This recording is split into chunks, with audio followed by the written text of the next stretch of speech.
El Dorado Hills versus Cameron Park. Which one is right for your family and how do you decide?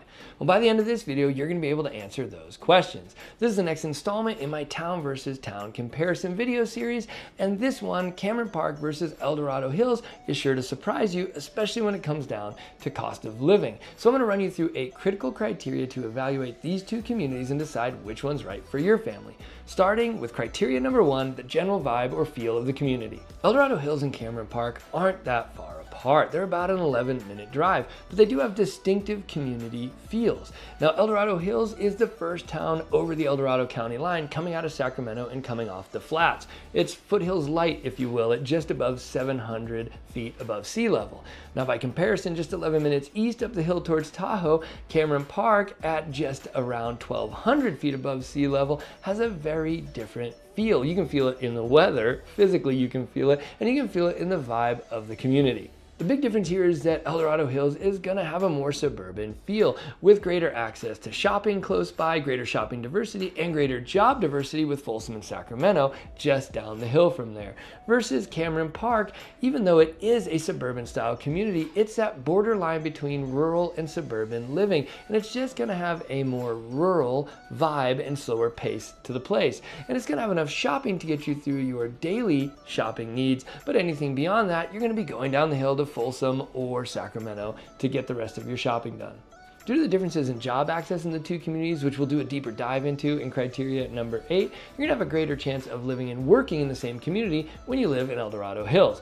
By comparison, Cameron Park is more of a bedroom community. Most of the people who live in Cameron Park, they live and play there, but if they're not an entrepreneur, they probably commute for work. So your day might look a little different in each of these two communities. If you like to get up, go down to a fancy breakfast restaurant, have breakfast, go shop in the boutiques, maybe meet a friend for lunch and hit a movie at the movie theater, that is an El Dorado Hills lifestyle. If you want to get up, have a little slower start, pack your bag, go for a hike, go for a mountain bike ride, then Cameron Park is going to be your jam. Criteria number 2 when evaluating these two communities is the cost of homes, and here there's going to be a bigger discrepancy. El Dorado Hills is far and away going to have more expensive homes. At the time of the recording of this video, the median home price in El Dorado Hills is $935,000, and the bottom of the market in El Dorado Hills is going to be around $545,000 to $550,000. But do be advised, any homes at the bottom of the market are going to need significant updating and work.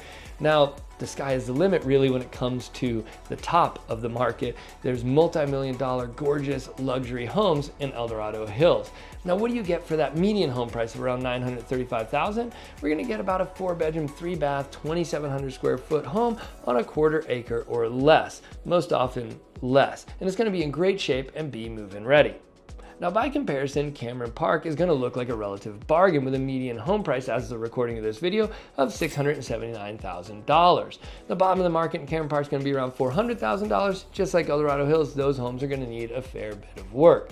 So what do you get for your median price of $679,000? We're going to get more of a 4-bedroom, 3-bath, 2,100 square foot home on about a 1/3 of an acre. Almost all of Cameron Park is on a 1/3 of an acre. Now, here again, when it comes to the top of the market, the sky's the limit. We have multi-million-dollar gorgeous homes in Cameron Park.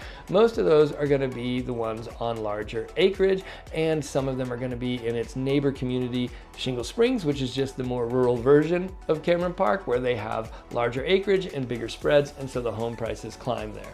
But as you can see, when it comes to choosing a community based on home prices, far and away, Cameron Park is going to get the win there. Also, something to consider is that the homes in El Dorado Hills, most of them have been built out intentionally in subdivisions come with additional fees like HOA fees and Melrose taxes. By comparison, Cameron Park is an older community and there's a lot less communities that have HOAs and Melrose taxes there. So not only are your homes going to cost you more in El Dorado Hills, you're also going to have more in additional fees with those HOA and Melrose taxes. Before we go on to criteria number 3, you might be wondering who I am and why you should be listening to me at all about either of these communities, and that's a fair question. My name is Rich Curtis with EXP Realty, and I've been selling homes here in the foothills for nearly 20 years, in markets ranging from the Great Recession to the COVID market insanity and everything in between. So when it comes to El Dorado County real estate, I've got you covered. Criteria number 3 when evaluating these two communities comes down to lifestyle. And these two communities do have a different lifestyle. Like I said, you've got a greater chance of living and working in your same community when you live in El Dorado Hills. And if you live in Cameron Park, if you don't work in the healthcare sector, then you're probably commuting, other than our entrepreneurial community there. So Cameron Park has a very bedroom community feel. It's the kind of place that you live and play, but you probably don't work there. El Dorado Hills is the kind of community where you can live, play, and work in the same community. Also, like I mentioned before, Cameron Park is kind of that borderline between suburban and rural living. There are more neighborhoods there, there are more subdivision style homes there, but they're on larger lots on about 1/3 of an acre, and they very quickly gain access to more spread out and far-flung communities. So in general, Cameron Park is going to have a slower pace of life. If you want to come right out the door and be in the thick of it, have quick access to Folsom or to downtown Sacramento, or be right to the El Dorado Hills Town Center to do a bunch of shopping and to meet friends and to go to the movie theaters, that is going to be El Dorado Hills. Cameron Park is going to be more of a get up, pack the car, go for a hike, go fishing at the lake, go for a mountain bike ride, that kind of lifestyle. So when it comes down to lifestyle, it's really going to come down to what your family prefers. Do you want a quicker, more access, easier access to everything kind of life, or do you want to be a little further out, a little slower pace of life, a little less people around you, and a little more space to breathe? Then that's going to be a Cameron Park lifestyle. Hey, if by the end of this video you still aren't sure if El Dorado Hills or Cameron Park is for you, or you might be considering some other communities in El Dorado County and you just don't know where to start, feel free to reach out to me via the contact information on your screen or in the description down below. I've been selling homes here for nearly 20 years and I've helped hundreds of families just like yours decide where to land in El Dorado County, and I'm always happy to help. All right, now on to criteria number 4, recreation. Now, recreation is near and dear to my heart, being a big outdoor adventure guy. In fact, before my 20 years in real estate, I used to work as a whitewater raft guide and a mountain guide. So where I can get to and how quickly I can get there to go adventure is a big deal for me. Now, in both these communities, you're going to have relatively similar access to recreation, and in both it's going to be a more suburban or developed style of recreation with developed trails, often paved trails, developed community parks, community centers with swimming pools, and that sort of thing. Even the lake in Cameron Park has a ton of infrastructure around it. It's not really a wilderness experience. So both communities have quick, easy access to developed recreation to make it easy to just get out, go, and do something very quickly on your weekends. Now, by comparison though, Cameron Park, being that little bump up the hill, a little bit closer to Tahoe at 11 minutes east, is going to have more access to the more rural or wilderness style recreation available in Placerville and up to South Lake Tahoe. So if you want to live in a community where you still aren't very rural and you have a lot of people around you, but you still want quick access to the wilderness trails for hiking, mountain biking, fishing, that sort of thing, whitewater rafting, kayaking, then Cameron Park is going to be more for you. And if you're happy with that suburban style developed recreation, be able to get right out of the house onto a trail system and over to a park, then El Dorado Hills is going to have the win there for your family. Criteria number 5 is cost of living. Now, we've already gone over the major line item on your monthly budget for cost of living, which is your housing costs, and Cameron Park gets the win there by a mile with lower median home costs and, for the most part, no HOA or Mello-Roos to deal with. But when it comes to the rest of your cost of living, the two communities are going to be very, very similar. They're both going to be using propane to heat. They're both going to be using electricity to cool based on PG&E power rates, which unfortunately is relatively expensive power for the state of California. You don't access cheaper power and SMUD rates until you get to Folsom. So if that's a concern for your family, you might want to click the Town versus Town playlist and the pros of cons playlist and do some research into Folsom. But in general, these two communities are going to be on PG&E and they're going to be about the same for power. Cameron Park is going to run maybe 5 degrees cooler because of the elevation in the summer, so it might spend a little bit less on cooling. And your home size is going to be in general a little bit smaller in Cameron Park, so it's going to get a little benefit there in terms of cheaper cooling as well, but it's not going to be significant. When it comes to heating on propane, most of both communities are going to be the same there. Again, the houses in El Dorado Hills being a little bit bigger are going to maybe have a little bit higher heating bill.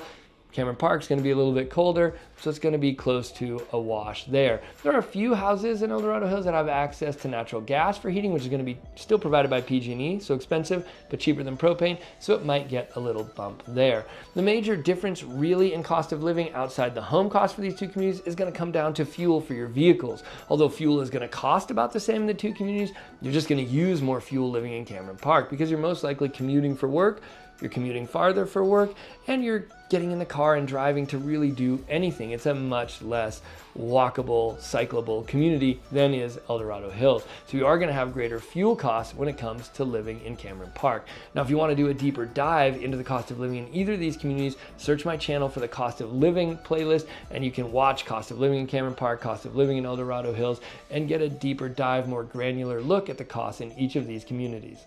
Criteria number 6 to evaluate these two communities comes down to fire insurance. Now, if you live in California, you know, fire insurance is an issue all the way from the San Diego border with Mexico up to the border with Oregon in the north. Everybody suffers from high hazard insurance costs for their homes because of the many fires over the last several decades. So this is an issue everywhere. Some communities are hit harder than others. These two communities being close together, they're gonna be relatively the same. Now, El Dorado Hills might have some communities with lower fire scores and lower risk, so they might get a little benefit there. But in general, like I said, the houses are larger and more expensive in El Dorado Hills, so that little bump will be eclipsed by the cost of insuring a larger, more expensive home. So in general, your hazard insurance is probably going to be cheaper in Cameron Park because you're going to have a smaller, more modest home that might be older and cheaper to insure. Now, this is going to be based on the decisions you make. If you pick a large acreage, multi-million-dollar home in Cameron Park, there's going to be essentially no difference between the two. In El Dorado Hills, you might have a couple communities that have lower brush scores and lower risk, so they might be a little bit cheaper than Cameron Park on the rates. But again, you're having newer homes, larger homes, and typically homes with more higher end finishes, and so that is going to make them more expensive to insure. So in general, from the 30,000 foot view, I think Cameron Park gets the win here when it comes to fire insurance, but this is really an issue that affects both communities, and it's going to come down to the choices you make. That's why one of the most important things to do to evaluate your home of choice when you pick a home that you want to write an offer on is to get fire insurance quotes on it right away, even before you write the offer if you can, so that you know whether you can insure your home of choice at a rate that's acceptable to you, because these high fire insurance costs have a big effect on your monthly payment. Now, to put this in some perspective, I tell people in both communities to expect a minimum of around $5,000 to $6,000 for your annual premiums, but if the home is larger or in a higher risk area, it can easily get up to $10,000 to $12,000. Now, if you pick a multi-million-dollar large home with high-end finishes in El Dorado Hills, I've seen premiums as high as $19,000 in those cases. So this is something you really have to consider, not just in evaluating these two communities, but evaluating your home of choice when the time comes. If you've made it this far and you're getting anything at all out of this video, hit the like button, click subscribe, and hit the bell so you get notifications when I drop a new video so you don't miss a crucial video with information to help you with your relocation to El Dorado County, including the many town versus town comparison videos I have coming out for you over the next few weeks. Criteria number 7 when evaluating these two communities comes down to schools, and this is an important one. I'm a parent of 2 little kids, and if I were moving, schools would be one of the big important criteria I would use to determine where I want to purchase a home and where I want to live so my kids have access to great education. So I won't bury the lead here. Both communities have access to great education and great schools, and you're going to do fine either one you choose. In general, if you go to greatschools.org and start poking around, you're going to find that both communities, most of the schools are 8 out of 10 or higher on greatschools.org. When it comes down to the high schools, there's a slight discrepancy where in Cameron Park, Ponderosa High gets a 9 out of 10 on greatschools.org, and in El Dorado Hills, Oak Ridge High School gets a 10 out of 10 on greatschools.org. So you can see not much difference there. You have great access to education in either community. Now, when it comes down to schools of choice or homeschool opportunities, Cameron Park might get the win there. So if you're one of those families, then you might consider Cameron Park. In general, there's going to be more homeschool support and more pods available to you up in the Cameron Park area. And in El Dorado County, a lot of our schools of choice, like our large Montessori presence and that sort of thing, happens in the Cameron Park, Shingle Springs area. So if that's a concern for you, Cameron Park might have a slight edge for your family. But in general, when it comes to education, it's pretty much a dead heat here. Both communities have access to great education. You can't go wrong in either one. Criteria number 8 when evaluating these two communities is employment. And here there is a big difference. There simply isn't much employment in Cameron Park. There is a small healthcare presence there with some off-site surgery centers. So if you work in healthcare, there's some options there. And there is some retail, but generally not big box retail that's upwardly mobile like you'd have in Folsom. More, everyday retail jobs in the grocery stores and that sort of thing. And of course, a little bit of restaurant jobs in the coffee shops and whatnot. But for the most part, Cameron Park is a bedroom community. If you're not an entrepreneur, then you're going to commute for work if you live in Cameron Park.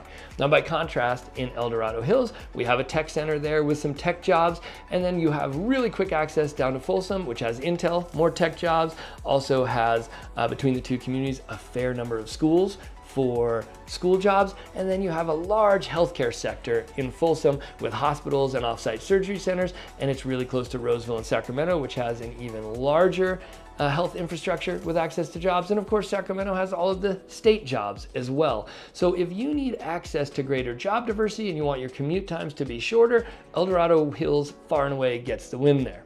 All right, that wraps up our comparison of El Dorado Hills versus Cameron Park. And I hope this has helped you choose which community is right for your family. Now, if you're still not sure, or if you have decided and you want to do a deeper dive into one of these two communities, you can click this video right here for the pros and cons of living in Cameron Park. And if it's El Dorado Hills you wanted more information on, you can click this video right here on the pros and cons of living in El Dorado Hills. Now, if you're not sure either of these towns are right for you and you want to see what else we have to offer in El Dorado County, you can click my town versus town playlist down here and compare some of our other foothills communities. And if you want to learn more about the cost of living in these communities, you can search my channel for the cost of living playlist and watch a deeper dive into the cost of living of both of these communities. And if you haven't done it already, of course, there's that little subscribe link right down here. As always, I really appreciate you watching. Thank you for making it to the end with me, and I'll see you on the next one.